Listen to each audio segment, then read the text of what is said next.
más, más el profesor, 10 participantes. Entonces, 9 alumnos, creo que ya estamos la mayoría, ¿no? Ya se irán agregando poco a poco. El día de hoy vamos a hacer 3 clases, hernia inguinal en niños, intusición intestinal y, para finalizar, estenosis hipertrófica de pílora. ¿Ok? Entonces, vamos a comenzar hablando sobre hernia inguinal. Doctora, ¿se ve bien la diapositiva? Hernia inguinal en niños. ¿Y el puntero Sí, doctor. también? ¿El puntero también se ve? Sí, sí se observa. Listo. Comenzamos entonces. Bien. Miren, las hernias inguinales en niños son una patología bastante frecuente. De hecho, es la patología quirúrgica que más operamos en cirugía programada, en cirugía electiva, ¿de acuerdo? E implica la presencia de un bulto, de una masa, de un aumento de volumen en la zona de la ingle, tanto en niñas como en niños. ¿Y por qué se produce una hernia en esa zona anatómica? Porque en esa zona anatómica hay un canal, un conducto anormalmente constituido. Ese conducto lo vamos a llamar conducto o proceso peritoneo vaginal, tanto en niños como en niñas, diré. Entonces, el contenido abdominal en algún momento a través de ese canal, que no todos los niños lo tienen, solamente un grupo pequeño de niños lo tienen, nacen con el canal. Entonces, a través de ese canal, proceso peritoneo vaginal, se desplazan las vísceras abdominales hacia la ingle, hacia el labio mayor en las mujercitas o el escroto en los varoncitos. ¿Cómo se llama esa hernia? Hernia inguinal indirecta. De eso vamos a hablar el día de hoy. Entonces, miren, así es más o menos como se ve en la mujercita. De pronto aparece un bulto en la ingle. Generalmente la niña no siente nada. Así como aparece, pasa un tiempito, minutos, horas y también desaparece. De forma espontánea o con una maniobra simple, también puede ser. Igual en el varoncito, de pronto aparece un bulto en la ingle. Y así como aparece también, ¿no es cierto?, se va. ¿Qué implica eso? Que el contenido herniario del abdomen se desplaza por la ingle y luego de un tiempito regresa nuevamente a la ingle. ¿Cómo se llama este regresar al abdomen? Reducción de la hernia inguinal. ¿Ok? Eso es una hernia inguinal. Entonces, hablamos de hernia inguinal cuando anatómicamente tenemos un aumento de volumen por encima del ligamento inguinal. ¿Ok? Por encima del ligamento inguinal. Lo que está por debajo del ligamento inguinal se denomina hernia femoral o hernia crural, entre otros fenómenos herniarios que hay en la barriga, en la pared abdominal de los menores, ¿no es cierto? Pero ahora vamos a hablar de hernia inguinal indirecta en particular. ¿Ok? Muy bien. Entonces, ¿qué cosa es el proceso peritoneo vaginal? Ustedes saben que durante la fase embrionaria, en las primeras semanas de gestación, el testículo en los varoncitos que se encuentra en la cavidad abdominal desciende progresivamente hacia la dirección del escroto. Entonces, este descenso del testículo se da a través de una especie de sábana, de una avenida, que se llama gubernaculum testis, que podría ser esta zona punteada que estoy señalando. Entonces, es el camino para el descenso del testículo que se desencadena, ¿no es cierto? Se desarrolla a través de un influjo hormonal, obviamente. Entonces, este descenso, cuando llega a la zona, ¿no es cierto?, de la ingle, arrastra consigo el peritoneo parietal de esa zona, como un guante, como un dedo de guante, se introduce, se vagina por dentro, ¿no es cierto?, del canal hacia el escroto, habiendo ya pasado entonces el testículo hacia el fondo del escroto. De tal manera que, miren ustedes, más o menos a las 32 semanas, ¿no es cierto?, ese canal está presente en este niñito, totalmente abierto, ¿no es cierto?, que se continúa con la cavidad peritoneal de esa persona, de ese ser en desarrollo, mejor dicho. ¿Ok? Entonces, generalmente, en la mayoría de niños, ¿no es cierto?, ese proceso peritoneo vaginal que estuvo abierto, que fue el camino para que el testículo descienda, se cierra. ¿Cuándo se cierra? Al final de la gestación, 40 semanas más o menos, a veces un poco antes. De tal manera que el 95% de niños y niñas también, este proceso peritoneo vaginal, que es un canal abierto, se cierra normalmente. En ese pequeño grupo de más o menos 5% que permanece abierto, da lugar a el proceso peritoneo vaginal patente o permeable, que luego de nacido es el camino, es el sustrato anatómico a través del cual el contenido herniario se va, ¿no es cierto?, desenvolver, trasladándose hacia el fondo del escroto o hacia el labio mayor en la mujercita. ¿Cómo se denomina esa hernia, ¿no es cierto?, a través del proceso peritoneo vaginal? Hernia inguinal indirecta. ¿Ok? Y este proceso es semejante, obviamente con la diferencia que el testículo no desciende a las mujercitas, es semejante en ambos sexos. Muy bien. Entonces, si esta patología, este problema, ¿no es cierto?, se desenvuelve durante el proceso embrionario fetal, y el niño, ¿no es cierto?, nace con esa hernia, con ese proceso peritoneo vaginal patente, esto es una patología congénita. Es decir, el niño al nacer trae consigo la patología. ¿De acuerdo? Es mucho más frecuente en varones que en mujeres, como ven acá, una proporción de 5 a 10 contra una mujercita. Y como ya habíamos dicho, más o menos 5% de la población estimada nace con esta hernia inguinal. Como se trata de una enfermedad congénita, cuanto más prematuro nace el niño, por ejemplo, en los niñitos que nacen con menos de 1 kilo, o sea, que nacen entre las 30, 35 o menos semanas de gestación, entonces más posibilidades que nazcan con la hernia inguinal, con el proceso peritoneo vaginal patente. 30% en recién nacidos menores de 1 kilo, y miren, 0,8 a 4 o 5% en los niños nacidos a término, como ven ustedes. Entonces, la prematuridad, por lo tanto, es un factor de riesgo importante para, ¿no es cierto?, la aparición, para la presentación de una hernia inguinal en niños y en niñas también. Ya sabemos que es una hernia inguinal indirecta porque nace con el niño y deviene del proceso peritoneo vaginal permeable. En cambio, las hernias inguinales directas, miren, solamente abarca 2 a 5%, incluso menos, de acuerdo a la serie que se vaya a estudiar. En cambio, esto es completamente inverso en los adultos. En los adultos, las hernias inguinales que prevalecen, que son mayoritariamente más presentes, son las hernias inguinales directas. Más frecuente en el lado derecho, 3/4 partes, menos frecuente en el lado izquierdo, 1/4 parte, y hasta el 20% son bilaterales. ¿No es cierto? Ya habíamos dicho que la hernia femoral, la que está por debajo del ligamento inguinal, solamente en niños se da en menos del 1%, es una casuística muy pobre. Como es una patología congénita, entonces la presentación se dará mayoritariamente en los primeros 6 meses de vida.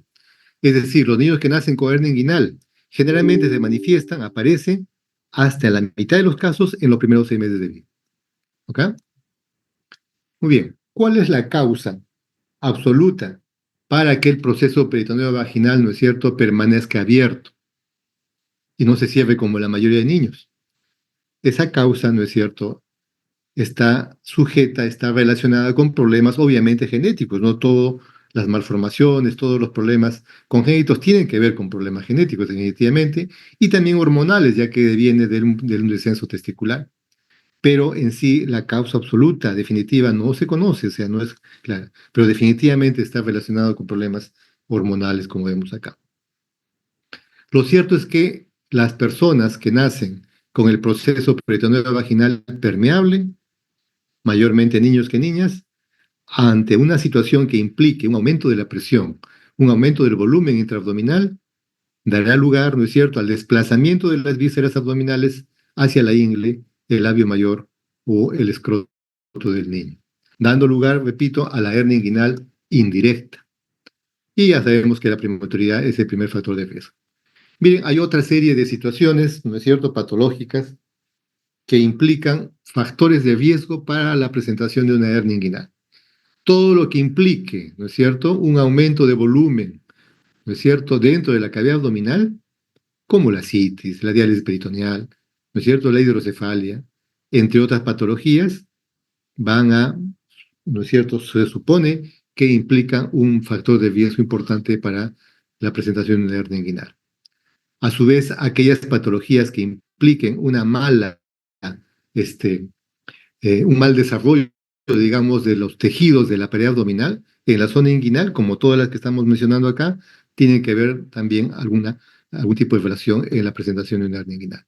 ¿Ok? Muy bien, entonces este gráfico nos muestra de lo que estamos hablando. Lo normal, como se ve en el primer dibujito que señalo acá, es que la cavidad peritoneal cuando el niño nace esté completamente cerrada en la ingle. ¿De acuerdo? Que normalmente, 95% de los casos se cierra al final de la gestación y el proceso peritoneo vaginal se cierra, se fibrosa, se oblitera. Solamente quedan las capas, ¿no es cierto?, que envuelven al testículo. ¿Ok? En cambio, la hernia inguinal, ¿qué sucede? El peritoneo, ¿no es cierto?, está permeable, se continúa con el proceso peritoneo vaginal, como vemos acá pintado en rojo. Todo esto que está pintado en rojo representa el proceso o conducto peritoneo vaginal. Y por lo tanto, es el sustrato para que a través de este canal se desenvuelven en algún momento luego de nacido las hernias inguinales indirectas. Aquí queda un remanente, por ejemplo, pequeñito, un rezago de lo que fue el proceso peritoneo vaginal, denominado quiste de Nuc, quiste de cordón o hidrocele de cordón también. Cuando el saco herniario, o sea, el conducto peritoneo vaginal, es solamente un remanente, solo alcanza a la ingle y se dan pequeñas hernias como en este caso. Cuando el remanente, el residuo, es adyacente al testículo, eso se denomina hidrocele. El hidrocele es un resto de lo que fue el proceso peritoneo vaginal que se cerró en el canal inguinal, pero quedó parte con una especie, ¿no es cierto?, de masa quística adyacente al testículo, denominado hidrocele, que también en algún momento tiene tratamiento quirúrgico. Muy bien, entonces habíamos dicho de que el diagnóstico, por lo tanto, de una hernia inguinal inicialmente es clínico, claro está. Nosotros vemos un bulto en la ingle y con eso podemos, ¿no es cierto?, diagnosticar la hernia inguinal. De pronto aparece de forma inesperada, fortuita, un bulto en la ingle de un niño o niña. Generalmente en los primeros meses, 6 meses, un año de edad, en fin. Entonces la niña está tranquilita, se pone a llorar, tose, vomita, defeca, se ríe, corre y de pronto esa presión intraabdominal implica el desplazamiento de las vísceras hacia la ingle. Entonces la presencia de un bulto en la ingle es, ¿no es cierto?, un indicio claro de hernia inguinal. También podemos palparlo. ¿Y cómo lo palpamos? Como una masa blanda, indolora, ¿no es cierto?, que a veces tiene contenido hidroaéreo si es intestino el órgano comprometido y generalmente reduce de forma espontánea. Así como apareció, ¿no es cierto?, también desaparece. O con una maniobra simple, una especie de masaje, también puede reducir, ¿no es cierto?, ese contenido herniario. Entonces, en este caso el niño está asintomático, solamente aparece el bulto allí. La palpación del cordón engrosado, ¿no es cierto?, es un signo denominado signo de guante de seda. Nosotros pasamos el dedo, el pulpejo del dedo, ¿no es cierto?, examinador, en la ingle y vamos a ver que parece un signo de guante de seda, como que estuviésemos palpando, ¿no es cierto?, un dedo enguantado. ¿Ok? Entonces, normalmente, frecuentemente, las hernias inguinales reducen espontáneamente. El paciente está asintomático y reduce de forma espontánea. Cuando no reduce de forma espontánea y permanece el bulto en la ingle por muchas horas, eso se considera que es una hernia irreductible. ¿Y qué implica una hernia irreductible? O sea, que no regresa a la cavidad, que probablemente si es una hernia, es una complicación de la hernia inguinal. ¿Cómo se llama eso? Encarceración o estrangulación o estrangulamiento de la hernia inguinal. O simplemente que eso no es una hernia, pues por ejemplo es una adenopatía, es un absceso, es un tumor, es otra patología inguinal que no es una hernia porque no reduce de forma espontánea o con alguna maniobra. ¿Ok? Muy bien. Entonces este dibujito expresa lo que estamos comentando, aumento de la presión intraabdominal, protruyen las vísceras a través del canal inguinal y se manifiesta a través del anillo inguinal superficial. Ingresan por el anillo inguinal profundo y se manifiesta, aparece el bulto, ¿no es cierto?, por el anillo inguinal superficial. Como se ve en esta magnificación, ¿ve? Pasa la víscera, en este caso intestino, y aparece el bulto. Podemos palparlo, ¿no es cierto? Y también se reduce de forma espontánea o podemos reducirlo con un masaje o un procedimiento que vamos a ver enseguida. Entonces, las formas de presentación pueden ser asintomáticas, ¿no es cierto?, que son la mayoría, y una hernia inguinal complicada, que es una hernia encarcerada, cuando permanece en la, ¿no es cierto?, zona inguinal, en el canal inguinal, pero generalmente que reducen hasta el 95%. Si no reduce permanece ahí en este porcentaje, 3, 15%, ¿no es cierto? Se denomina hernia inguinal encarcerada. Y si esta inguinal encarcerada o atascada permanece por muchas horas o incluso algunos días, ese contenido herniario sufre un proceso de herniación. ¿Qué implica esto? Que el retorno venoso va a estar disminuido, ¿de acuerdo? Que el drenaje linfático también, que la irrigación arterial va a estar disminuida, se va a presentar un proceso isquémico y por lo tanto ese órgano, ¿no es cierto?, estrangulado en la ingle, va a sufrir un proceso de necrosis progresiva. Y si ese intestino se va a perforar, lo cual obviamente convierte el cuadro clínico a otra patología también, que es un cuadro de abdomen agudo, debido, ¿no es cierto?, a el órgano herniado complicado, ya sea intestinal o ya sea otro órgano que está ahí complicado, necrosado o perforado. ¿Ok? Entonces, la complicación implica eso, una hernia inguinal encarcerada, y si pasa el tiempo, se estrangula y se convierte en una hernia inguinal completamente complicada, valga la redundancia. Las hernias inguinales por deslizamiento inguinal son aquellas que tienen un componente extraperitoneal, es decir, el contenido herniario no está dentro del saco herniario, no está dentro del proceso peritoneo vaginal, saco herniario, sino es parte del saco herniario o está por fuera del peritoneo. Por ejemplo, un ovario, por ejemplo, el apéndice secal, que pueden tener un componente extraperitoneal, de tal manera que cuando se quiere reducir, no reduce porque es prácticamente parte del saco herniario. Entonces, las hernias inguinales por deslizamiento son aquellas que no reducen, pero no es una complicación. Es un órgano que está, ¿no es cierto?, ahí, parte del saco herniario. Bien, otras hernias que tienen nombre propio, Littré, Vischer, Amiens, que tiene que ver con el órgano comprometido. Littré, ¿no es cierto?, es el divertículo de Meckel, Vischer, el intestino, Amiens, el apéndice secal. Nombres propios en función a quien describió esa hernia. Entonces, ya sabemos que clínicamente el diagnóstico, ¿no es cierto?, es un paciente que está asintomático y de pronto aparece el bulto en la ingle, súbitamente. El niño no siente nada. Miren las características de la piel en el escroto, son muy semejantes a las características de la piel en el abdomen o en el muslo. Igual aquí, no hay congestión, no hay eritema, no hay equimosis, no hay flogosis y el niño está asintomático. Denominada esta hernia, hernia inguinal asintomática o no complicada. ¿Ok? Ya conocemos esto. ¿Y cómo será, por lo tanto, una hernia inguinal complicada? Cuando la hernia no reduce de forma espontánea y permanece en la zona inguino-escrotal o inguino-labial, en el caso de las mujeres, por muchas horas y cambia. Fíjense las características tisulares de la piel aquí, son diferentes a la piel sana. Aquí está más brilloso, edematoso, ¿no es cierto? Eritematoso, seguramente si tocamos le va a doler al niño y si pasa mucho tiempo ese órgano se va a desvitalizar, va a sufrir un proceso de isquemia tisular y se va a necrosar. Si ese intestino aparece así, miren esta asa intestinal completamente negra, oscurecida. ¿Qué implica eso? Que había un proceso de isquemia y el tejido se ha gangrenado, se ha necrosado por completo. Entonces acá no solamente tenemos una hernia inguinal complicada con estrangulamiento, sino tenemos también un abdomen agudo quirúrgico por necrosis intestinal o necrosis del órgano que esté comprometido en esa zona. Muy bien, entonces hay otras patologías, como ya hemos comentado, que implican un bulto, una zona aumentada de volumen en la ingle que no son hernia inguinal. Entonces, ¿cuál es la distinción clínica? Que las hernias inguinales reducen de forma espontánea con maniobras. Las otras patologías, como la que estamos leyendo acá, no reducen. Un ganglio no reduce, una torsión de átide tampoco, ¿no es cierto? Un tumor testicular tampoco reduce, un hidrocele tampoco reduce. En cambio, las hernias inguinales sí reducen.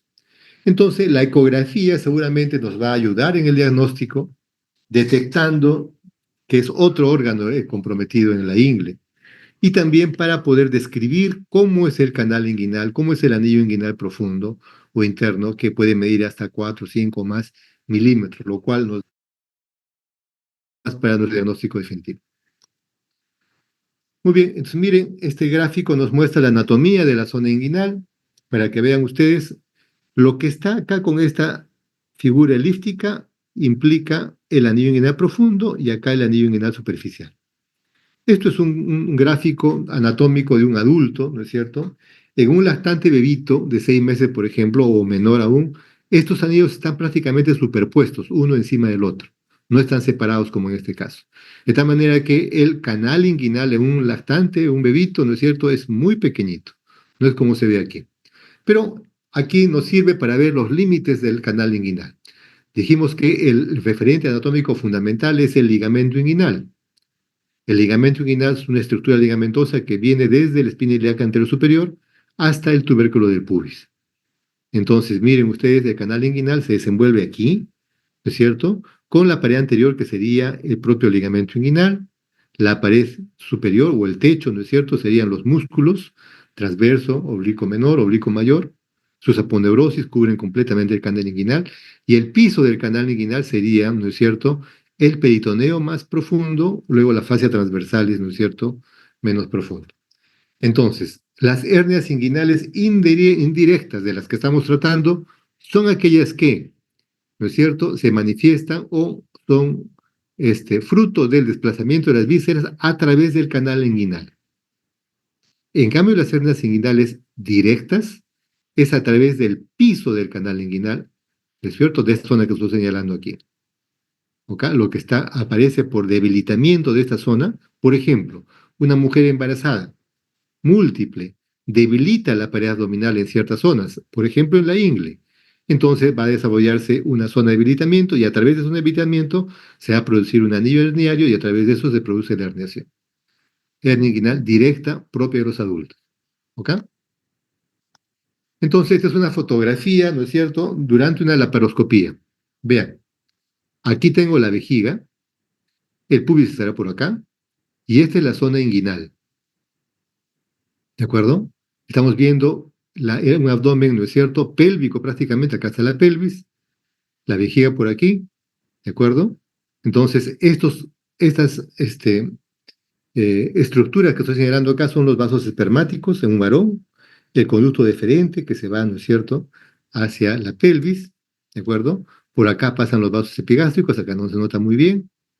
Entonces, en esta fotografía, obviamente acá no hay una hernia inguinal. La zona del anillo inguinal profundo está completamente cerrada. Entonces, esta es la zona de la que estamos hablando. Canal inguinal sería este que está por acá, estamos señalando en esta parte. Vean ustedes, entonces, esta es una fotografía de un cadáver donde se ha retirado, se ha disecado completamente el peritoneo parietal. La zona del número 4 es el anillo inguinal profundo. Por acá ingresan los vasos espermáticos, el conducto deferente. Esta sería la vejiga, ¿no es cierto? ¿Sí? La pared posterior, la vejiga por acá. ¿Sí? Esta es la zona del canal inguinal. ¿Ok?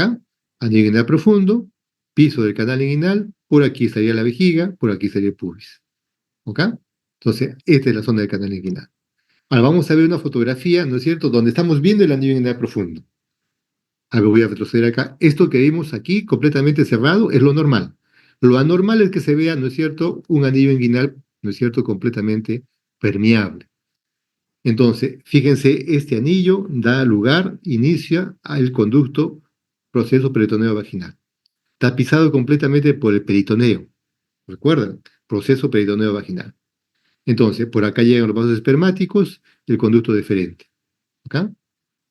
Aquí vean, a través del anillo inguinal profundo está introduciéndose parte del epiplon, dando lugar a una hernia inguinal encarcerada de epiplon mayor. ¿De acuerdo? En este caso está introduciéndose un asa intestinal. Mire, el intestino se está metiendo dentro del anillo inguinal profundo. Una vez que se retira, se reduce el contenido herniario, fíjense cómo queda el intestino. Completamente oscurecido, color vinoso. ¿Qué nos traduce esto? Que acá ha habido un proceso de isquemia. ¿Producto de qué? De la compresión del intestino dentro del contenido herniario, dentro del saco herniario. Entonces, si este intestino no se recupera y permanece oscuro, violáceo, como se ve acá, consideramos que está desvitalizado, está necrosado y tendríamos que proceder a la resección e ileostomía dependiendo del caso clínico que estemos tratando. ¿Ok? Vean, este es el anillo inguinal profundo, ¿de acuerdo? Acá hay un asa intestinal, los vasos espermáticos, conducto deferente, por acá los vasos epigástricos, anillo inguinal profundo, que es el inicio del canal inguinal. Pero vean el piso del canal inguinal. En el piso del canal inguinal hay una zona que también parece una depresión, una especie de fovea aquí en el peritoneo, ¿ven? Entonces este paciente bien podría tener ambos tipos de hernias, hernia inguinal indirecta por el canal y hernia inguinal directa por el piso, ¿no es cierto?, del canal. Si se manifestase una hernia inguinal en esta zona debilitada, entonces tendríamos una hernia inguinal indirecta y otra directa. Y eso se llamaría una hernia en pantalón, porque estaría herniándose las vísceras por ambos orificios. Vean cómo se ve la hernia inguinal directa. Esto es la zona, ¿no es cierto?, del anillo inguinal profundo, que en este caso no está. Acá hay un repliegue peritoneal, pero no hay anillo inguinal profundo. Acá están los vasos espermáticos, el conducto deferente, ¿no es cierto? Entonces, vean aquí, estos son los vasos epigástricos. ¿Para qué sirven los vasos epigástricos? Son vena y arteria, que es un referente anatómico para distinguir una hernia inguinal indirecta hacia afuera de una hernia inguinal directa hacia adentro. Entonces, cuando el cirujano está operando una hernia inguinal, ¿no es cierto?, en un adulto generalmente, y no tiene la seguridad si es directa o indirecta, localiza los vasos epigástricos, lo que está por fuera, hernia inguinal indirecta, o sea, que pasa a través del canal. Y lo que está por dentro de los vasos epigástricos, hernia inguinal directa, como vemos acá. ¿Ok? Otro que nos expresa lo mismo, las hernias inguinales indirectas son aquellas que pasan por el canal. Y las hernias inguinales directas no pasan por el canal, pasan por, ¿no es cierto?, el piso del canal inguinal. ¿Ok?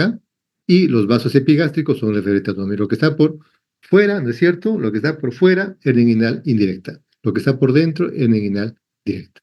¿Listo? Y lo que está por debajo del ligamento inguinal, ya hemos dicho que no son hernias inguinales, son hernias crurales o femorales. ¿De acuerdo? En este caso, una fotografía que trata de un paciente que fue operado de una hernia inguinal indirecta, supuestamente. Acá hay una cicatriz, ¿de acuerdo? Pasan los días y el niño persiste con el bulto en la zona inguino-crural. Se hace una laparoscopia exploratoria y se ve de que hay un orificio, ¿no es cierto?, por debajo del ligamento inguinal, lo cual de que esto nunca fue una hernia inguinal, sino fue una hernia crural o femoral. Muy bien. ¿Cuál es el tratamiento de una hernia inguinal? A diferencia de lo que pasa en adultos, seguramente ustedes habrán visto alguna hernia inguinal en adultos, ya que en el caso de adultos, el tratamiento debe hacer una plastía a los músculos, ¿no es cierto?, de la zona inguinal que están debilitados.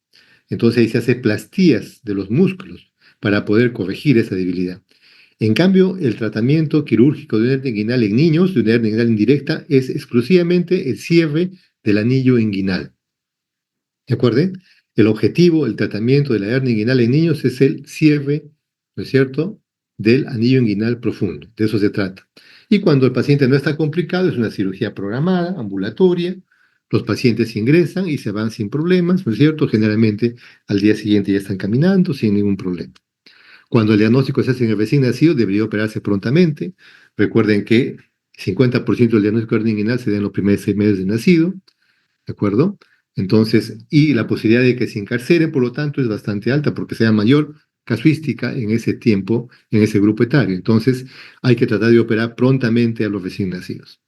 Cuando la hernia inguinal la tiene un prematuro, recuerden que tienen 30% más de posibilidades de sufrir una hernia inguinal los prematuros. Entonces, como son tan pequeñitos, pesan solamente a veces 600 gramos, 1 kilo. Entonces es un poco delicado, difícil operar una hernia inguinal. Entonces lo que se hace es esperar que ganen de peso 2 kilos, 3 kilos, y con la ganancia de peso ya se opera al prematuro que está hospitalizado, así que le hacemos un buen seguimiento. ¿Ok? ¿Cómo es la maniobra para poder reducir una hernia inguinal que está encarcerada con poco tiempo de evolución? Entonces, en los chiquitos que no ha reducido de forma espontánea una hernia inguinal, se denomina una hernia inguinal atascada o encarcerada. Entonces, nosotros podemos reducir esa hernia inguinal, ¿no es cierto?, como se ve en la fotografía o en el dibujo.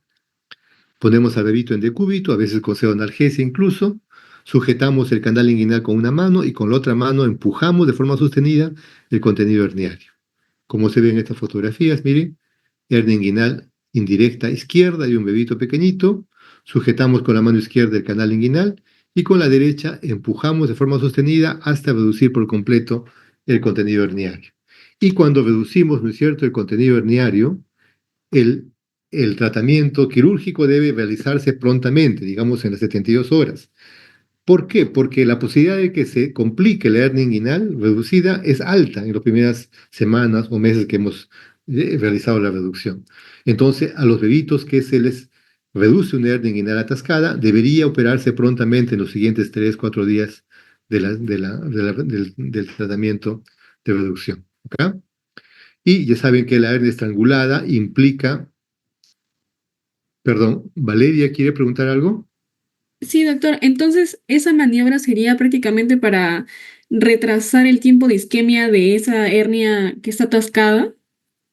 Claro, pues está bien tu observación, porque si viene un bebito con un bulto en la ingle y le preguntamos, ¿desde cuándo está así el bulto, señora? Y nos dice, está ya hace 12 horas, doctor. Hace un día ya está así. Pero el paciente está asintomático, y la zona de la masa inguinal no tiene cambios, ¿no es cierto?, inflamatorios, qué sé yo. Entonces podemos intentar reducir la hernia como vemos en este procedimiento. ¿Ok? Si en cambio la hernia atascada está como en la fotografía anterior, que estaba completamente inflamada y no hay forma de reducirla, consideramos que la hernia está estrangulada. Y en ese caso, la cirugía es una emergencia quirúrgica. El paciente se tiene que operar el día que se diagnostica. No se le puede mandar a su casa, porque ese niño podría morir incluso, ¿no es cierto?, con una hernia inguinal estrangulada, porque se convertiría en una obstrucción intestinal, una perforación intestinal, lo cual conduciría a una sepsis y muerte del paciente, que ha pasado en algunas oportunidades. ¿Ok? ¿Está claro, doctora? Sí, doctor, gracias. Muy bien, entonces, ¿cuál es el tratamiento de una hernia inguinal? El tratamiento de una hernia inguinal es siempre quirúrgico, ¿de acuerdo? No hay tratamiento médico para una hernia inguinal. Como es un conducto que está abierto, tenemos que cerrarlo, cerrándolo con cirugía, valga la redundancia. Entonces podemos operarlo con una cirugía abierta denominada hernioctomía inguinal, o podemos usar también la laparoscopía para cerrar el anillo inguinal profundo. Recuerden, el objetivo de la cirugía de una hernia inguinal indirecta en niños es el cierre del anillo inguinal profundo, del que hemos visto en las fotografías. Ya sea con cirugía abierta, hernioctomía inguinal, o ya sea con ligaduras, ¿no es cierto?, laparoscópica, usando una cirugía videoasistida. ¿Ok? Entonces, estos son dibujitos, ¿no es cierto?, que nos muestran cómo es la enotomía inguinal. Una incisión oblicua en la ingle, ¿de acuerdo? A partir más o menos cercana al tubérculo del pubis, y hacemos la incisión por planos hasta llegar a la aponeurose del oblicuo mayor. Cuando es un niño grande, se apertura la aponeurose del oblicuo mayor a partir del anillo inguinal superficial. Cuando es un lactante bebito de 6 meses o menos, ¿no es cierto?, prácticamente los anillos inguinales están superpuestos, así que no es necesario abrir la aponeurosis. Una vez que tenemos, ¿no es cierto?, el canal expuesto, acá está el cordón espermático. El cordón espermático del varón contiene cremaster, músculo cremaster, contiene algunas adherencias, contiene el saco herniario. Recuerden que el saco herniario es lo que explicamos que es el proceso peritoneal vaginal desde el punto de vista embriológico, ¿no es cierto? Eso es el saco herniario, ¿ok? Que es peritoneo prácticamente, como habíamos dicho. Entonces, disecamos con cuidadito los vasos espermáticos, disecamos el conducto deferente, ¿no es cierto? Y luego exponemos el saco herniario como estamos viendo acá. Vamos a seguir acá. Miren, hemos separado los vasos espermáticos, el conducto deferente, y acá está el saco herniario que lo aperturamos. Y estamos viendo el contenido del saco herniario completamente vacuo, casi sin contenido, que tiene continuidad, acuérdense, con la cavidad peritoneal, ¿no es cierto? Y luego de eso, una vez que hemos cortado el saco herniario, lo hemos disecado bonito, ponemos puntos muy, muy cerquita, supradyacente al anillo inguinal profundo. Recuerde, el objetivo del tratamiento quirúrgico de hernia inguinal indirecta es el cierre del anillo inguinal profundo, como se ve más o menos acá. Luego cerramos por planos y el paciente generalmente va bastante bien. Cuando usamos la cirugía laparoscópica, en ese caso, ¿no es cierto?, lo que hacemos es cerrar el anillo inguinal profundo con puntos percutáneos. Entonces introducimos una aguja con hilo, generalmente no reabsorbible, de afuera hacia adentro, como se ve aquí. Entonces estamos introduciendo una aguja seguida de un hilo. Vean, acá ya pasó un hilo, acá estamos pasando otro hilito, ¿no es cierto?, generalmente extraperitoneal. Y luego esos hilos que han entrado de afuera hacia adentro, ¿no es cierto?, los jalamos. Lo jalamos los dos hilos y se cierra por completo el anillo inguinal profundo. Aquí no pasó nada. ¿Ok? Si no es posible hacer este procedimiento, a veces es un poco difícil, ¿no es cierto? Entonces podemos hacer puntos intracorpóreos. Con instrumental laparoscópico cerramos con una jareta, con una sutura, ¿no es cierto?, alrededor del anillo inguinal profundo y cerramos por completo el anillo inguinal profundo. No es sencillo, a veces es un poco difícil, pero igual hay que hacerlo. ¿Ok? Muy bien, hay otra técnica que se usa en niños, en niñas, en mujercitas. Las niñas no tienen, ¿no es cierto?, vasos espermáticos, no tienen testículos, solamente el conducto, ¿no es cierto?, inguinal contiene un poco de peritoneo y un poco de fibras, ¿no es cierto?, musculares parecidas a quemaste, pero más o menos así. De tal manera que nosotros, ¿qué hacemos en las niñitas? Llegamos al anillo inguinal profundo con visión laparoscópica, ingresamos una pinza, ¿no es cierto? Y sustraemos, jalamos un poquito el saco herniario, como se ve aquí. Y luego cauterizamos por completo, ¿no es cierto?, ese saco herniario. Lo quemamos, lo fulguramos. Esa técnica se llama de burnia en niñas. Al quemar completamente el saco herniario, esto cicatriza y obstruye, oblitera completamente el canal inguinal, con lo cual hemos curado a la niña de esta patología. Entonces, podemos hacer las cirugías igual que en el varoncito, con una herniatomía inguinal, también con la paroscopía de cierre, ¿no es cierto?, con puntos percutáneos, pero también podemos hacer esta técnica de burnia con buenos resultados. Muy bien, ¿hay recurrencia? O sea, ¿puede recidivar una hernia inguinal en niños y niñas? Sí, pero es raro. En cirugía abierta, con una herniatomía inguinal, mire, hasta el 1% más o menos. ¿No es cierto? A veces puede ser mucho menor, 0,4%. ¿De acuerdo? O sea, quiere decir que por cada 100 niños que se operan o por cada 200 niños que se operan, solamente uno tiene una hernia inguinal. En cambio, en cirugía laparoscópica, miren, casi es el doble, 2,4. ¿De acuerdo? Entonces, como que hay más recidiva en cirugía laparoscópica, será por la inexperiencia a veces, la falta de habilidad, a veces las hernias inguinales no son muy frecuentes operadas con una cirugía laparoscópica. ¿Por qué es tan simple operar con una cirugía abierta, con una incisión pequeñita, que no es necesario hacer laparoscópica? Pero cuando sí ha hecho la comparación, miren, casi el doble de recurrencia en las hernias inguinales vía laparoscópica. Muy bien. Si tienen alguna pregunta, doctores y doctoras, por favor háganla en este momento. ¿No hay preguntas? Valeria, adelante.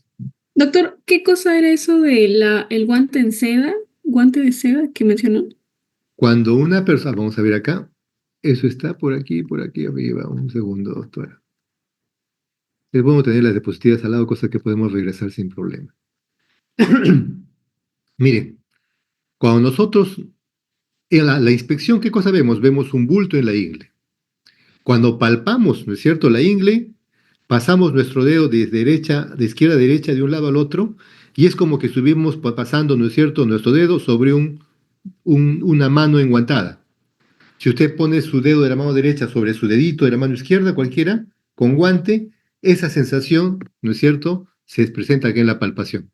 ¿Cómo se llama ese signo? Signo del guante de seda. ¿Quedó claro, Valeria? Sí, doctor, gracias. Excelente. ¿Alguna otra pregunta? Listo, no hay más preguntas. Pasemos adelante. A ver, a ver, a ver. Muy bien. ¿Se puede ver la diapositiva, doctora? Sí, Estenosis doctor. hipertrófica de píloro. Sí se ve, ¿Sí? doctor. Ya. Vamos a producir esto. Muy bien. Entonces, ahora vamos a hablar de esta otra patología, que es una patología adquirida. La estenosis hipertrófica de píloro, como su nombre dice, se trata de una estenosis del píloro. Recuerden que el píloro es un órgano valvular que permite la salida del contenido gástrico hacia el duodeno y no el retorno. Para eso sirve el píloro, es una válvula. Y tiene en su constitución músculo. Todas las capas musculares del intestino también las tiene el píloro. O sea, ¿a qué se debe esta enfermedad? A que esas fibras musculares del píloro se hipertrofian, crecen de forma, ¿no es cierto?, desmesurada. Por lo tanto, este crecimiento, esta hipertrofia del músculo pilórico, obstruye el conducto pilórico. Y al obstruir el conducto pilórico hay una obstrucción intestinal a nivel del píloro. Y por lo tanto, ¿qué cosa va a pasar con el niño? Va a vomitar. ¿Qué va a vomitar? El contenido gástrico. ¿Cuál es el contenido gástrico de un pequeño lactante? Leche materna. Son vómitos lácteos.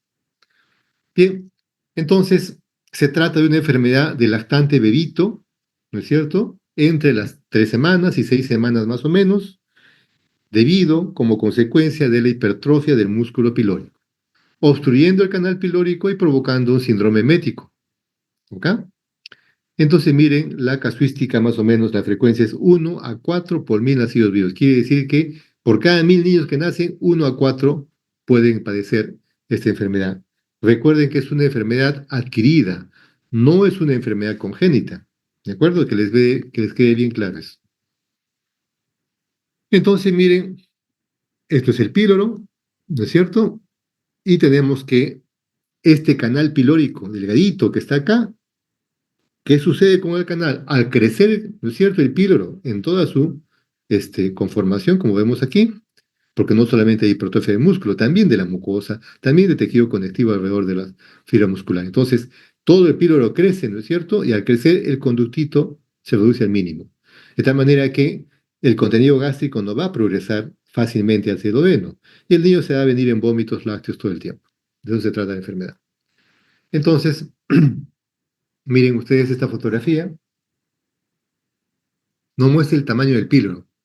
Normalmente cuando nosotros operamos un abdomen, el estómago es visible porque es una bolsa grande, ¿no es cierto? El duodeno también es visible. Lo que no es visible, ¿no es cierto?, no es resaltante, es el píloro, porque es prácticamente una transición entre estómago y duodeno.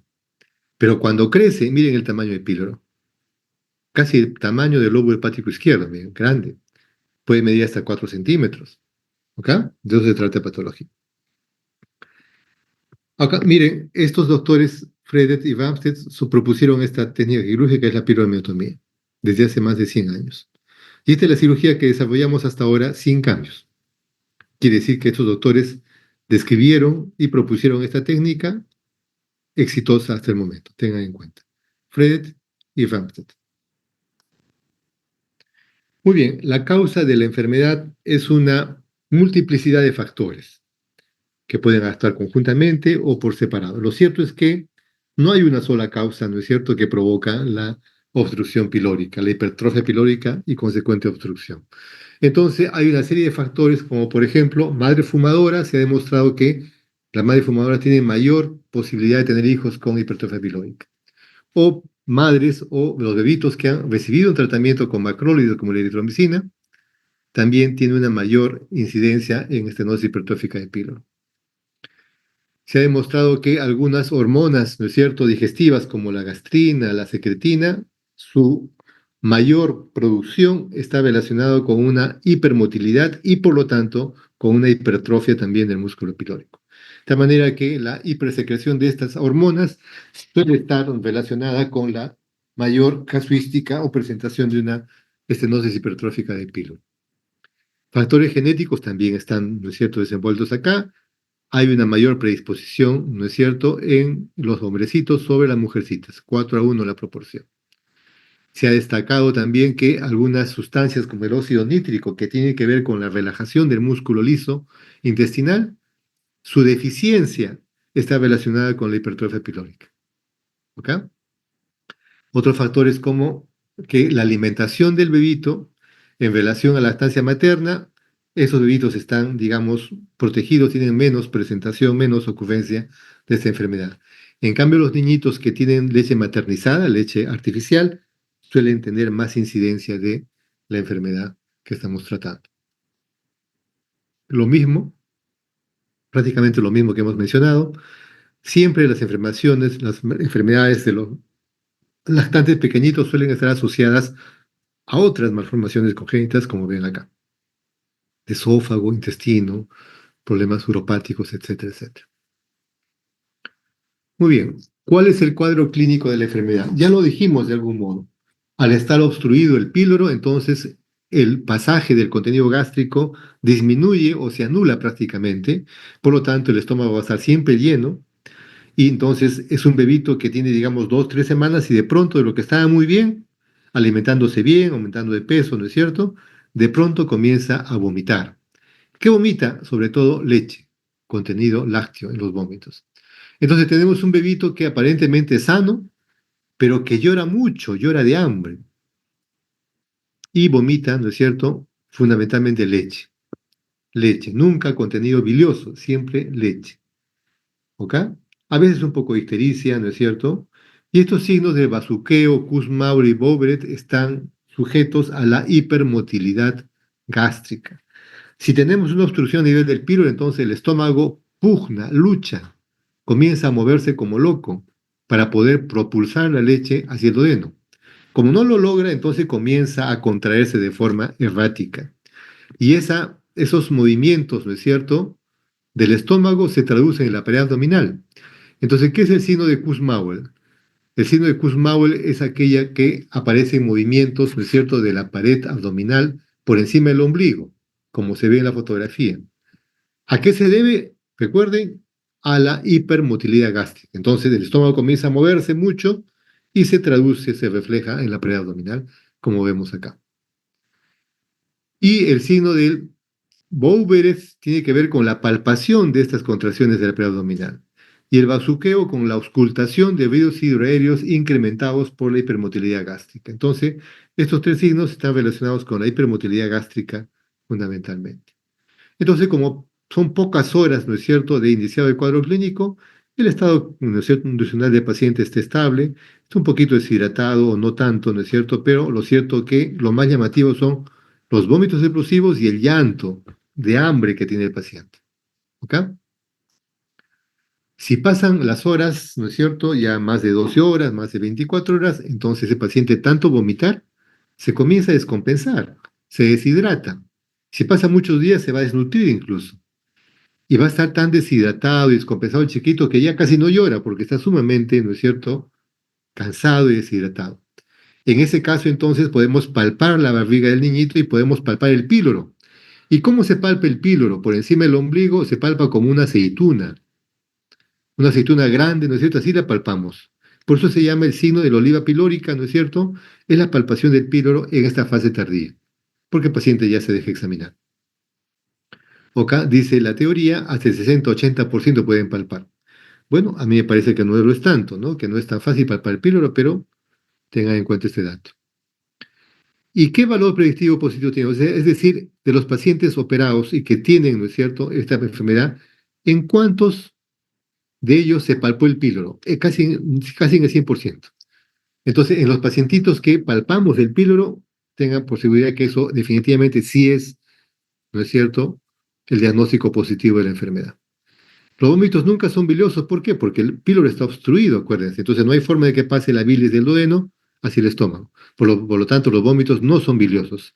A diferencia de otras enfermedades donde sí los vómitos son biliosos. Aquí son lácteos, contenido gástrico fundamentalmente. Acá entonces el paciente va a estar descompensado, ¿no es cierto? Cansado, anoréxico, el abdomen va a estar excavado porque va a vomitarlo todo, ya no tiene contenido gástrico el estómago. Entonces, si pedimos electrolitos a los pacientes, entre otros exámenes que pedimos, vamos a encontrar este signo, ¿no es cierto?, de hipocloremia, hipopotasemia, alcalosis metabólica en el AGA. Entonces, estas alteraciones hidroelectrolíticas son propias de un paciente descompensado en la fase tardía de la enfermedad. ¿Ok? Muy bien, entonces,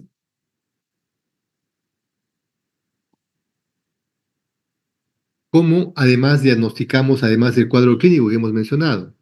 La ecografía ha demostrado las dimensiones normales del píloro. Entonces, estas son las dimensiones normales del píloro. El músculo pilórico debe medir menos de 4 milímetros. Si el músculo pilórico mide, ¿no es cierto?, menos de 4 milímetros, eso no es un problema de hipertrofia pilórica. Es otra enfermedad. Si el diámetro mide, ¿no es cierto?, menos de 14 o más de 14, ¿no es cierto?, entonces es un problema de píloro. Si la longitud mide más de 17 milímetros, es un problema de píloro, de hipertrofia pilórica. Entonces, estos son los valores normales, ¿no es cierto?, de píloro. Lo que está por encima de esto probablemente es una estenosis hipertrófica del píloro. Muy bien, entonces en el diagnóstico diferencial sabemos de que hay otras enfermedades múltiples en los recién nacidos, en los lactantes bebitos, que cursan con vómitos, múltiples enfermedades como las que vemos acá. ¿De acuerdo? Entonces, en todas estas enfermedades van a haber vómitos, pero no solamente vómitos lácteos, van a ser vómitos eméticos, vómitos biliosos, vómitos borráceos, vómitos fecaloideos, de acuerdo a la causa de la enfermedad. Una gastroenterocolitis, por ejemplo, una infección, cursa con vómitos también, pero al mismo tiempo cursa con diarrea, con fiebre, cosa que no tiene un niñito con esta enfermedad. A veces las madres prematuras, perdón, las madres primerizas, ¿no es cierto? Sin mucha experiencia, a veces con una suegra ahí molestosa, entonces hace que le dé mucha leche al bebito. O sea, lo llenan de leche. Además de la leche materna, le dan leche maternizada en tarro, y eso hace que el bebito tenga el estómago todo el tiempo lleno. Entonces, cuando le dan exceso de alimentos, ¿no es cierto?, de leche al bebito, puede estar vomitando el bebito o regurgitar, y eso no es una enfermedad, es simplemente una mala técnica de lactancia, que también es parte del diagnóstico diferencial de esta enfermedad. Ya habíamos visto esto. Muy bien, la ecografía. Entonces, la ecografía, vean ustedes, tiene una alta sensibilidad y una alta, más aún, todavía especificidad. Entonces, la ecografía nos muestra signos, ¿no es cierto?, propios, directos de hipertrofia pilórica, como vemos acá. Como habíamos dicho, el espesor del músculo pilórico más de 4 milímetros, la longitud más de 17 y el diámetro más de 14. ¿Ok? Cuando tiene estas dimensiones, ¿no es cierto?, estamos hablando de esta estenosis hipertrófica de píloro. Sumado al cuadro clínico, está hecho el diagnóstico y tenemos que operar al paciente. ¿Ok? Entonces, ¿cómo son las imágenes de esta enfermedad en la ecografía? Miren acá, este es el estómago, este sería el píloro, ¿de acuerdo? Miren el espesor del músculo pilórico, más de 4 milímetros. El canal completamente reducido, igual acá, canal pilórico estrecho, 4 milímetros de espesor, ¿ok? En este caso la longitud más de 17, el diámetro más de 14, ¿cierto? En cuanto a la radiología, los rayos X simples de abdomen nos dan un signo indirecto de esta enfermedad, y es la distensión de la cámara gástrica. ¿Cómo vamos a ver eso? Cuando vemos una gran burbuja que ocupa casi la mitad del abdomen o más de la mitad del abdomen, inmensa, ¿esto qué representa? Que a nivel del píloro hay una obstrucción. Y obviamente pasa muy poco líquido y tampoco pasa aire. Por lo tanto, el aire se va a acumular en la cavidad abdominal, sobre todo en la primera fase de la enfermedad, que es un signo indirecto de, ¿no es cierto?, estenosis hipertrófica del píloro. Y si es que la ecografía no ayudó, tampoco la radiografía simple de abdomen, podemos pedir una radiografía contrastada. Y vean cómo pasamos contraste, que es esta sustancia radiopaca. Miren cómo pasa al estómago antropilórico y pasa una pequeña cantidad, ¿no es cierto?, hacia el duodeno. Igual acá, pequeña cantidad hacia el duodeno. Entonces, esto también es una arma importante en los medios diagnósticos de esta enfermedad. Entonces, el orden sería radiografía simple de abdomen con cámara gástrica extendida, ecografía abdominal con las dimensiones del píloro, y si eso no ayuda, una radiografía contrastada. Más o menos se podría ser el orden. Si esto tampoco ayuda, entonces de pronto eso no es una hipertrofia pilórica, es otra enfermedad y hay que indagar un poco más en ese caso. ¿Ok? Muy bien, entonces para poder operar a un niño con estenosis hipertrofia del píloro, primero, claro, tenemos que estabilizarlo. Si viene deshidratado, descompensado en la segunda fase con 2 o 3 días de evolución, primero tenemos que, ¿no es cierto?, hidratar al bebito, pedir electrolitos, compensar esa pérdida hidroelectrolítica, ¿no es cierto? Pedir un hemograma también, no voy a estar que esté infectado. Por eso, en ese caso, podríamos dar incluso antibiótico profiláctico, pero no es indispensable, ¿no? Normalmente no requiere antibiótico terapia, pero en el caso que tenga mucho tiempo de evolución, sí podría estar contaminado. Una vez que hemos compensado al paciente completamente, procedemos a la cirugía. ¿Y cuál era la cirugía? La piloromiotomía de Fred-Ramstedt, que habíamos comentado en la parte histórica de la enfermedad, ¿cierto? Entonces se realiza esta piloromiotomía de Fred-Ramstedt, ya sea por vía abierta o por vía laparoscópica, la ligadura, ¿no es cierto?, del orificio este, perdón, la espiromiótomía se realiza en estos pacientes de igual manera. ¿Ok? Hay múltiples trabajos que comparan cirugía abierta con la laparoscopía, más o menos con resultados más o menos semejantes.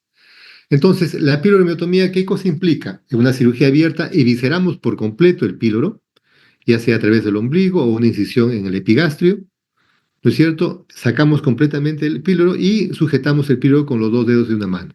Y con la otra mano hacemos la sección primero de la serosa, por completo, ¿ve? O sea, como estaba la serosa y con una pinza roma separamos los bordes como se ve en la siguiente fotografía. Hemos cortado, ¿no es cierto?, la serosa del píloro y luego con esta pinza roma separamos los extremos, los bordes de los músculos, hasta ver, ¿no es cierto?, la mucosa pilórica completamente evertida, como se ve mejor aquí. ¿Qué hemos logrado con esto? Al, ¿no es cierto?, dilatarse la mucosa pilórica, el canal pilórico recupera su calibre normal. Y por lo tanto hemos curado al paciente porque hay pasaje gastroduodenal sin problemas. ¿Ok? En cirugía laparoscópica, la misma cosa, la pilometomía laparoscópica, miren, la incisión a lo largo del píloro y la separación, ¿no es cierto?, de las capas musculares hasta lograr completamente la separación del músculo pilórico. A veces dejamos un poco de canal pilórico cerrado, como se ve acá nítidamente, miren. Acá parece que hubiese por lo menos un par de milímetros o 3 milímetros sin cortar. Cuando sucede esto, entonces estamos dando pie a una probable complicación que es ¿no es cierto?, persistencia de la hipertrofia pilórica porque no hemos completado la piloromiotomía. ¿Ok? Muy bien, entonces una vez que hemos operado al paciente, generalmente si todo ha ido bien, el postoperatorio suele ser precoz, a las 6 horas ya podemos alimentarlo con incluso leche materna o líquidos, ¿de acuerdo? Generalmente se presentan vómitos que recurren, que remiten, mejor dicho, pocas horas después, ¿de acuerdo? Entonces los vómitos que se presentan hasta el 60% generalmente no son, ¿no es cierto?, una complicación, generalmente. La mayoría son propio del edema de pronto de la cirugía y en pocas horas, ¿no es cierto?, remiten y ya podemos implementarlo bien al paciente. Hay que dar analgesia, no poner nunca una zona nasogástrica. Si ponemos una zona nasogástrica podemos perforar la zona de la pironemiotomía. Entonces, una vez que el paciente es operado, tenemos que dejarlo sin sonda y mucho menos poner sonda, nunca poner sonda orogástrica, nasogástrica. Si todo ha ido bien, entonces el alta puede ser tan precoz como de 24 horas, ¿no es cierto? Va a depender obviamente de la evolución del paciente. ¿Ok? Hay recurrencia de esta enfermedad en casos raros de 4 a 6 semanas generalmente se da, es raro, pero suele darse. Muy bien, entonces, ¿cuáles son las complicaciones? La más frecuente, habíamos dicho, ¿no es cierto? Vómitos postoperatorios hasta el 60% de los casos. Pero generalmente son vómitos que remiten, que no continúan. En pocos casos continúan. ¿Cuándo continúan, no es cierto? Cuando ha habido una piloromiotomía incompleta, como el caso que les mostré acá, ¿de acuerdo? Aquí no, aquí. No, aquí no, aquí. Aquí parece que faltase cortar un poco el músculo pilórico. Entonces, en esos casos se da una piloromiotomía incompleta, ¿no es cierto? Y por lo tanto, el paciente va a recurrir, va a recidivar en algunos casos. Entonces, las complicaciones, además de los momentos postoperatorios, también es la perforación, hasta el 11%, miren ustedes. A veces podemos perforar con el cauterio cuando es puntiforme. Sangrado postoperatorio es muy, muy infrecuente, pero puede haber también. Infección de herida operatoria no tendría por qué, porque es una cirugía limpia, pero incluso han detectado mira, hasta el 12% de los casos. Pero va a depender de quién opera, claro está. La pirometomía incompleta, miren, en abierta hasta el 2%, en cambio en la paroscopía hasta el 5%. Quiere decir que podemos dejar parte del píloro, ¿no es cierto?, hipertrofiado hasta el 5% en la paroscopía y hasta el 2% en cirugía abierta. La licencia de la sutura, bueno, es raro, no puede haber, es infrecuente. En enfisema subcutáneo, cuando usamos la paroscopía, puede haber, ¿no es cierto?, el neumo que se hace con CO2 puede permanecer en parte de la piel y provocando un enfisema subcutáneo, lo cual no es frecuente, es bastante infrecuente. ¿Ok? Listo. Acabamos desde acá. Preguntas, doctores.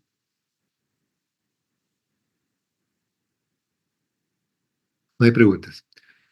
Ya, permítame un par de minutos, por favor. Voy a traerme mi agüita que ya tengo la boca muy seca, ¿sí? Un par de minutos, por favor.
Hola, estoy de vuelta. ¿Me escuchan, doctores, doctoras? Sí, doctor, sí se escucha. Bien. ¿Alguna pregunta de la clase anterior? ¿Todo bien? No hay preguntas. Bien. ¿Se ve la diapositiva intussuscepción intestinal? ¿Sí? Sí, doctor. Bien, comenzamos entonces.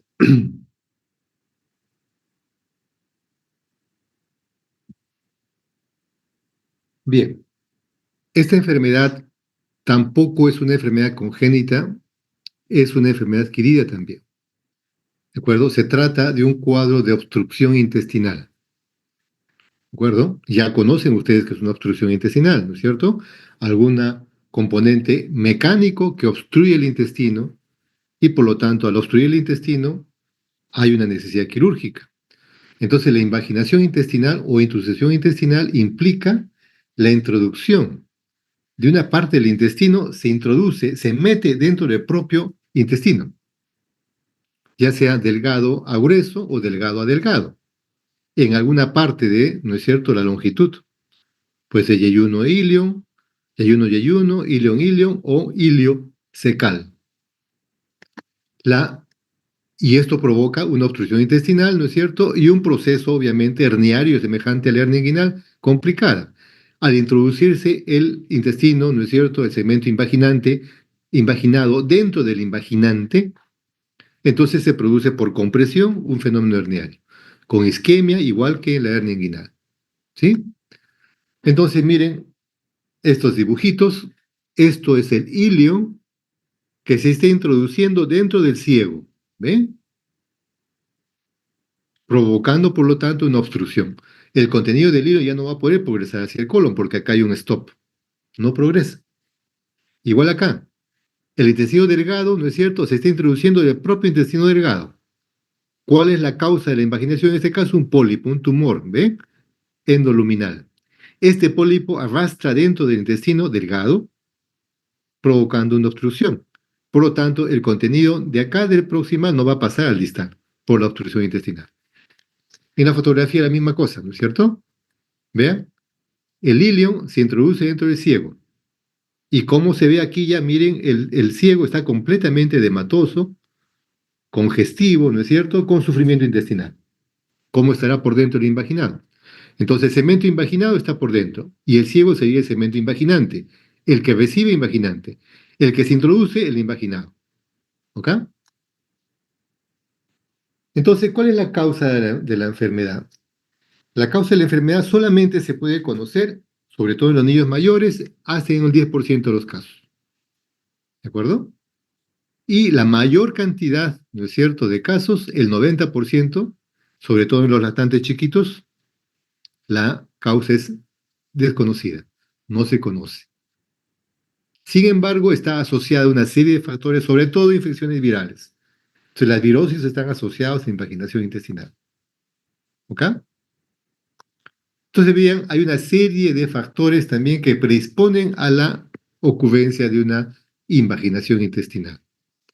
Las infecciones, dijimos, los virus, a veces los parásitos también, ¿de acuerdo? Pero también hay causas anatómicas, ¿no es cierto? Tumores. El apendicitis, por ejemplo, un apéndice puede meterse también, una adenopatía, un linfoma, un tumor, un pólipo. Son causas de, ¿no es cierto?, conocidas de invaginación, sobre todo en los niños grandes. En los bebitos, generalmente las parasitosis están relacionadas con el problema. Algunas enfermedades sistémicas, ¿no es cierto?, también como se ve aquí. ¿Ok? Entonces, la invaginación intestinal es la causa más frecuente de obstrucción intestinal en los lactantes. ¿De acuerdo? ¿En qué pacientes se da generalmente esto? ¿Cuál es el grupo etario más frecuente? Los lactantes grandecitos ya entre los 6 meses y digamos 2 años de edad. 18 meses, 2 años de edad. 90% de los casos en menores de 2 años de edad. Acuérdense que la hipertrofia pilórica generalmente está entre las 3 semanas y, ¿no es cierto?, 2 meses más o menos. O sea, los prácticamente recién nacidos después de 2 semanas. En cambio, esta enfermedad, ¿no es cierto?, se da en los pacientes de 6 meses para adelante, hasta los 2 años. Recuerden bien eso. La frecuencia 1 a 4 por 1000 nacidos vivos, o sea, es relativamente frecuente también. No es tan infrecuente, sobre todo en los lactantes, ¿no es cierto? En los chiquitos de 6 meses a 2 años de edad. Y generalmente siempre suelen estar asociados, o no siempre, mayormente están asociados, ¿no es cierto?, a un componente infeccioso. Enfermedad diabética aguda, infección respiratoria aguda y generalmente virales, infecciones virales. Entonces es común que un bebito viene con un cuadro, digamos, de obstrucción intestinal y que ha estado resfriado o con una diarreíta días previos o semanas previas o conjuntamente con la obstrucción. Suele pasar. Muy bien, entonces, ¿cómo es que se desarrolla esta enfermedad? ¿Cuál es la fisiopatología? Para que se imagine el cemento invaginado dentro del cemento invaginante, debemos entender que siempre debe haber un componente de hiperperistaltismo, ¿cierto? El intestino debe estar moviéndose mucho, por ejemplo, una diarrea, ¿no es cierto? Y ese movimiento, ¿no es cierto?, incrementado, de algún modo es el promotor de que el intestino invaginado se introduzca dentro del segmento invaginante, ya sea delgado o ya sea grueso, como visto en la fotografía o en el dibujito. Y luego que se ha introducido, comienza un proceso de inflamación y congestión venosa, ¿no es cierto? Y si pasa el tiempo y pasa el tiempo, se compromete la irrigación arterial, se produce una isquemia, ¿no es cierto?, tisular, llegando a la necrosis, y si es intestino, ¿no es cierto?, le he comprometido, claro está, una perforación intestinal. Luego la perforación habrá una peritonitis, ¿no es cierto?, sepsis y muerte. Es decir, si los pacientes no se atienden de forma adecuada, pueden morir con esta enfermedad. Y en los lactantes chiquitos, la inflamación, ¿no es cierto?, la invaginación más frecuente es la invaginación iliocecal, iliocecocólica que hemos visto en el dibujito y la fotografía. ¿Ok? Entonces, el cuadro clínico de esta enfermedad es el propio de una obstrucción intestinal, ¿no es cierto? Dolor abdominal intermitente, vómitos, ¿de acuerdo? Vómitos serán pues biliosos, hasta fecalodeos podrían ser de acuerdo a la altura de la invaginación. Dolor abdominal persistente si continúa la enfermedad, claro está. Si ya compromete el peritoneo, ya debe haber signo dolor, ¿no es cierto?, peritoneal, lo cual es esta cuestión, lo que ya implica una complicación de la invaginación. Distensión abdominal, obviamente, ¿no es cierto? Letargo en la medida que ya haya mayor compromiso sistémico. Y a veces se produce una diarrea con sangre. ¿Por qué se producirá diarrea con sangre si es una obstrucción intestinal? ¿Cómo se denomina esa diarrea con sangre? Una jalea de grosella, o sea, una mermelada de fresas. La grosella es denominada así, ¿no es cierto?, a los frutos rojos en Europa. Entonces, la jalea de grosellas, ¿no es cierto?, en un bebito con signos de obstrucción, denota un cuadro probable de invaginación intestinal. ¿Y por qué hay una jalea de grosellas? Vamos a regresar a este dibujito. Vean este dibujito. El hilio que se ha introducido dentro del ciego. Y a medida que pasan las horas, vean estas gotitas como gotitas que se está separando de la mucosa intestinal del cemento invaginado. Esas gotitas, doctores, es la mucosa intestinal fruto, ¿no es cierto?, desprendida fruto del sufrimiento intestinal. Entonces, como hay una isquemia, esta mucosa comienza a esfacelarse y se desprende del hilo invaginado y comienza a avanzar por el colon hasta ser evacuadas por el recto. ¿Cómo se ve eso? Como una mermelada de fresas, más o menos, como una jalea de grosellas. ¿Ok? ¿Dónde estábamos? Aquí. Entonces, tenemos el cuadro clínico de dolor abdominal intermitente, vómitos, dolor persistente, ¿no es cierto? A medida que pasa el tiempo, signos peritoneales en el abdomen, ¿no es cierto? Dolor abdominal.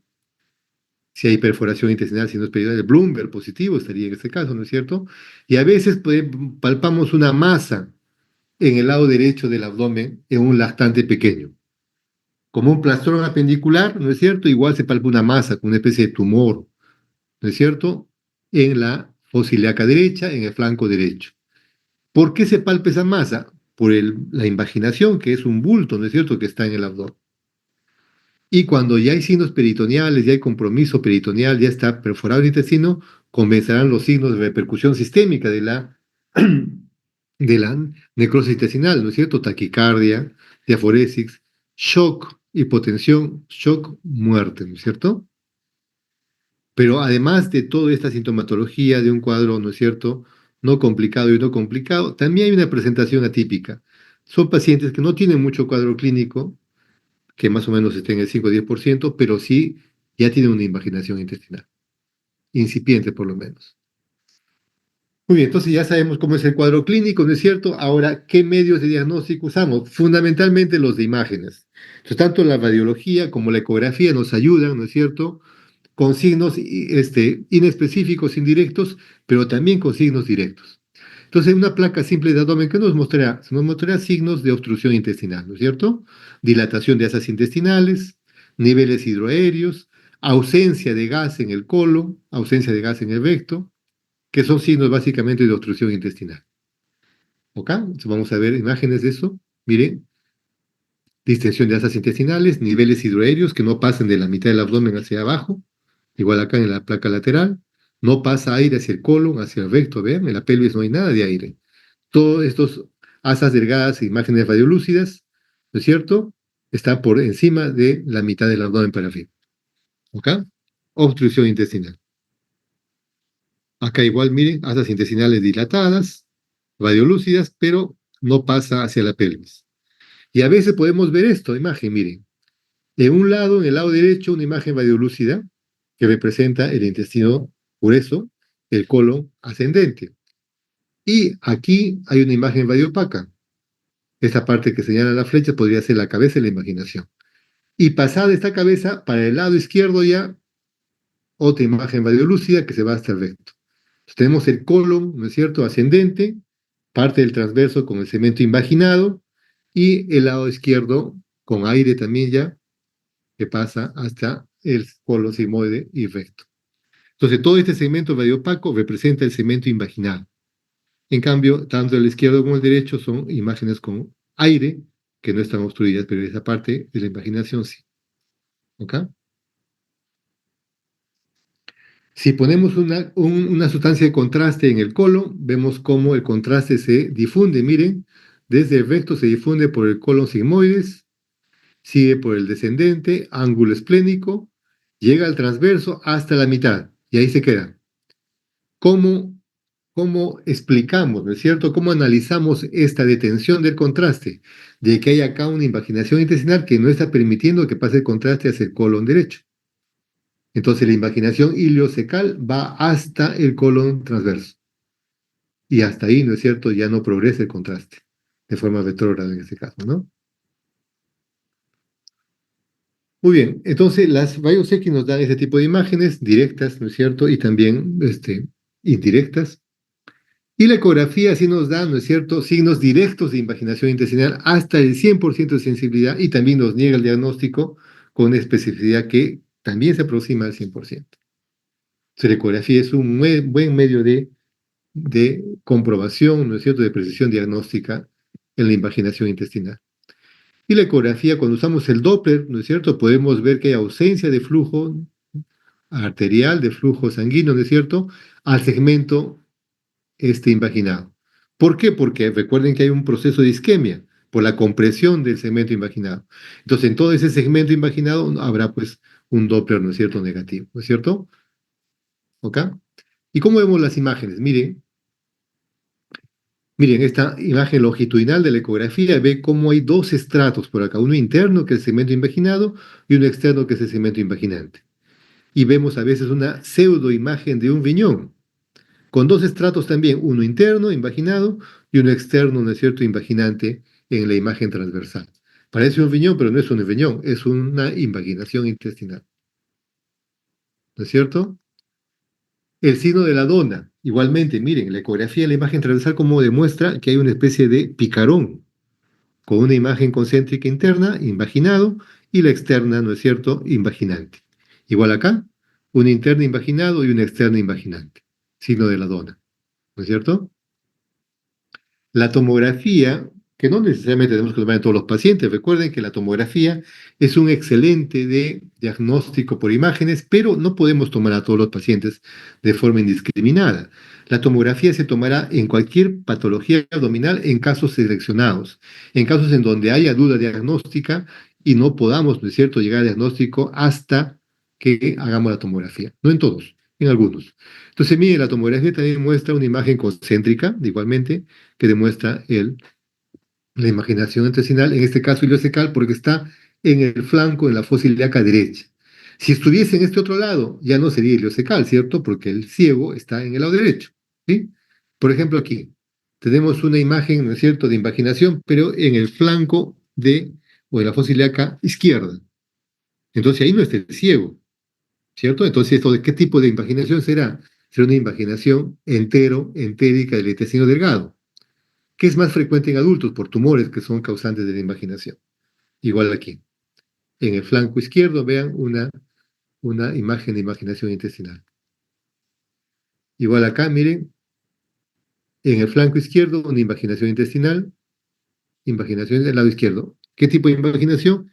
Entérica.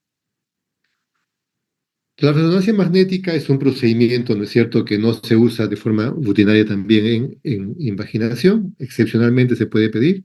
Incluso, ¿no es cierto?, es como se ve aquí. Vean cómo aquí se ve el colon con esta imagen con bastante intensidad. Y esta parte, ¿no es cierto?, que está con poca intensidad, representa la invaginación ileocecal, que no progresa más allá, ¿sí? Entonces la invaginación también puede ser diagnosticada, ¿no es cierto?, con resonancia magnética.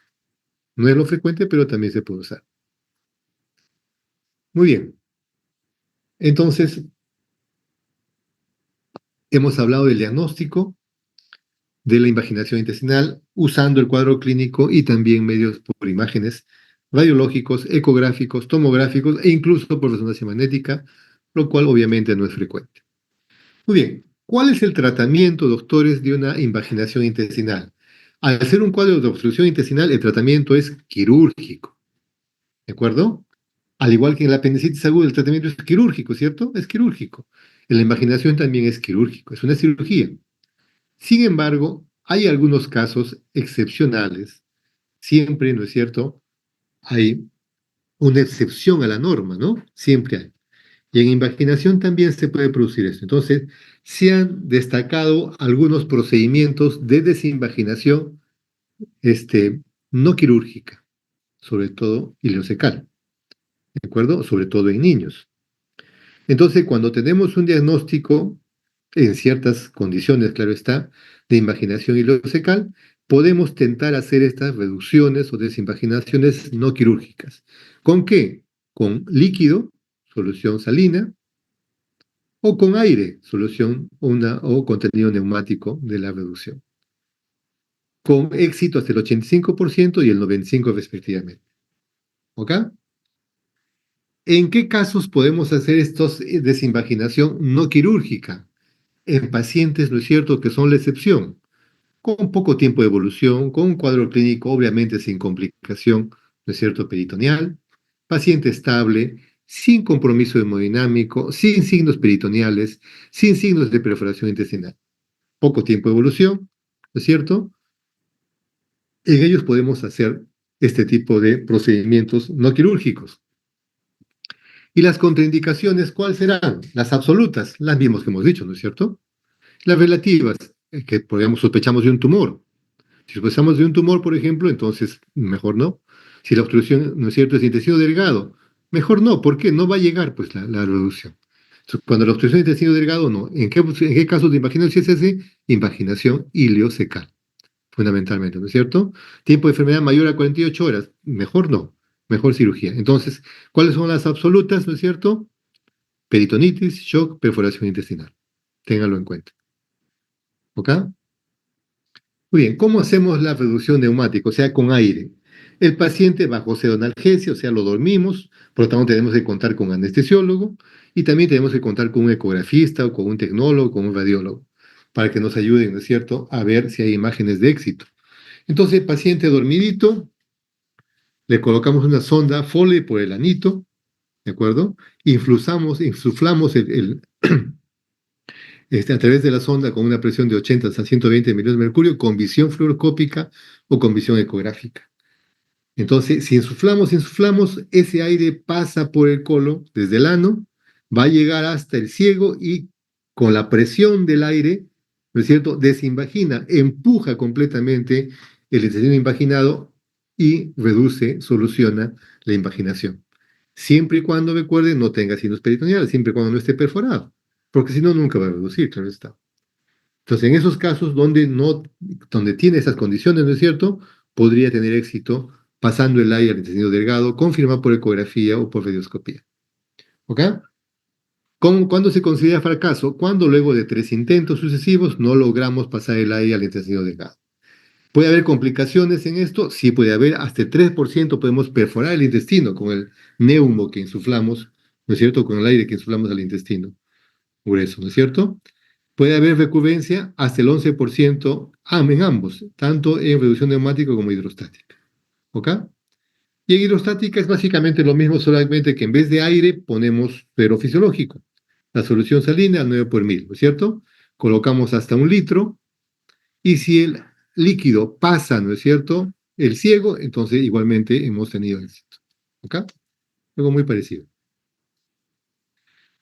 Muy bien, entonces, en los casos en donde se decide realizar la cirugía, que es la mayor cantidad de los casos. De hecho, sea de paso, en Revalidati, por ejemplo, paciente con diagnóstico de invaginación no complicado o complicado, va a la laparoscopía exploratoria. Si es que no podemos, ¿no es cierto?, solucionar con la laparoscopía, entonces convertimos a la laparotomía, pero todos van a cirugía. Yo recuerdo que cuando era residente, ¿no es cierto?, en el Hospital del Niño, donde me formé, ahí sí, en una sola ocasión hicimos un procedimiento de desinvaginación neumática. Creo que con éxito en ese entonces. Pero para que vean que no es frecuente. Entonces, para preparar al paciente, obviamente tenemos que compensarlo. Igual paciente deshidratado, febril, tenemos que ponerle un antibiótico profiláctico, ¿no es cierto? Antibiótico terapia, tenemos que hidratarlo, resucitarlo. Y cuando el paciente está bastante estable, va a cirugía. ¿Y qué implica la cirugía? Ya sea la laparotomía o la laparoscopía, ¿no es cierto? Implica evaluar el órgano afectado. Por ejemplo, en esta fotografía estamos viendo cómo el ilion está dentro del ciego. Aparentemente lo que se ve es que un color aparentemente normal, no tiene signos de congestión, no hay edema, no hay necrosis, ¿no es cierto? Entonces procedemos a la desinvaginación. Si el cemento invaginado también está de estas características, ahí acaba la cirugía. Pero si el cemento, ¿no es cierto?, desinvaginado está necrótico, obviamente procedemos a la resección de todo el cemento comprometido, ilio, ciego, y realizamos una iliostomía. Por ejemplo, este caso operamos en Revalidati hace un par de años, me parece. Había una invaginación entérica presecal, por acá está el ciego. Entonces el hilo se metió dentro del ilio y llegó hasta el ciego prácticamente. Pero vean, cómo acá el segmento invaginante ya tiene una zona de necrosis, una zona gangrenada, ¿se dan cuenta?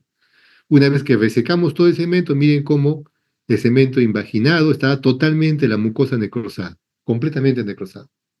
Entonces el pacientito se realizó una ileostomía, la resección primero intestinal, ileostomía, y luego de 15 días más o menos se hizo el cierre de ileostomía y el paciente está en su casa hasta ahora con buen resultado.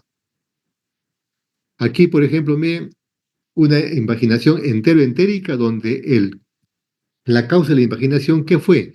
Un divertículo de Meckel, muy frecuente en los lactantes chiquitos. Entonces, miren cómo está el divertículo de Meckel, con la punta distal, la parte distal del divertículo completamente necrosado. Y parte del cemento invaginado también necrosado. ¿Qué hay que hacer en este caso? Resección e ileostomía. Cuando usamos la laparoscopía, fíjense ustedes, acá vemos cómo el ilio está introduciéndose dentro del ciego. Entonces, igualmente, con una pinza sujetamos el ciego y con la otra traccionamos suavemente. A veces podemos ingresar un poco de aire a través del recto, usando, ¿no es cierto?, la desinvaginación instrumental aunada a la desinvaginación neumática, y podemos reducir, ¿no es cierto?, la invaginación con la paroscopía. Vean acá la invaginación iliocecal. Una vez que desinvaginamos, ¿no es cierto? Ya el intestino está bien, no está necrosado, y vemos que hay un montón de ganglios, ¿no es cierto?, en el mesenterio. De pronto estas adenopatías fueron la causa de la invaginación entero-entérica, en este caso, no es el ciego, entero-entérica. Entonces la laparoscopía también puede realizar el mismo procedimiento, ¿no es cierto?, que la cirugía abierta. ¿Ok? Recurrencia. ¿Hay recurrencia en esta enfermedad? Sí, 10% de recurrencia en desinvaginación no quirúrgica. O sea, tanto en neumática como hidrostática, hasta el 10% pueden recurrir. O sea, de cada 10 chicos que hacemos esta desinvaginación, uno podría recurrir nuevamente. Generalmente después de los 6 meses post procedimiento, pero también a veces recurre en las primeras horas, en las primeras 24 horas, como ven. Y también se ha destacado de 4 a 10% máximo de recurrencia cuando reducimos con vía laparoscópica. Es decir, después del procedimiento puede recurrir nuevamente. Hay invaginación postquirúrgica, o sea, después de una cirugía, ¿no es cierto? Puede haber una invaginación, es infrecuente, pero puede haber. Posterior a qué tipos de cirugía, sobre todo, posterior a reducción y resección de invaginación ileocecal. O sea, después de operar una reducción, ¿no es cierto? Y resección, ¿puede volver a invaginarse? Sí se puede invaginar. Mayormente después de 10 días de la postcirugía. En mi experiencia particular, nunca hemos tenido una invaginación postquirúrgica, ¿no es cierto? Después de la cirugía. La mayoría son ilioiliales y responden a la reducción quirúrgica sin resección. 3 y el 10% de casos de obstrucción intestinal postquirúrgica, la mayoría son adherencias peritoneales. Como ven, son complicaciones raras, extrañas, pero también puede darse. ¿Ok? Muy bien. ¿Preguntas, doctores? ¿Alguna pregunta? Acabamos la clase, las 3 clases. A ver, los escucho.